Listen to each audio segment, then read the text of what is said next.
अस्सलाम वालेकुम प्यारे व्यूअर्स। अच्छा, आपको जो आज बताना चाह रहा हूँ, ये एक बड़ा कॉमन सवाल किया जाता है कि जी स्पर्म की प्रोडक्शन नहीं हो रही, स्पर्म ज़ीरो होगा जी, स्पर्म निल होगा और हमें एक मसला है जी, हमने अल्ट्रासाउंड करवाया, हमें जी वेरिकोसील है। तो वेरिकोसील बेसिकली होता क्या है? देखें भाई, ये बाएँ टेस्टिस में खून की यानी ब्लॉकेज हो जाती है, वेन की ब्लॉकेज हो जाती है, यानी नालियों में खून जम जाता है और जिसकी वजह से स्पर्म की जो प्रोडक्शन है वो रुक जाती है और स्पर्म जो है वो आते नहीं हैं।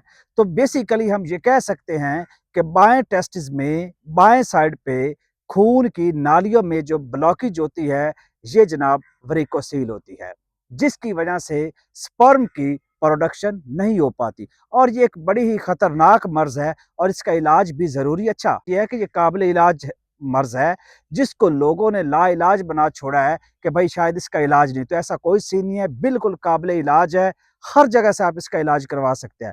आप ऑपरेट भी करवा सकते हैं, आप देसी हर्बल तरीके से भी इस्तेमाल करवा सकते हैं, आप होम्योपैथी में भी इसका इलाज करवा सकते हैं। कहने का मतलब है कि हर जगह पे इसका इलाज मुमकिन है।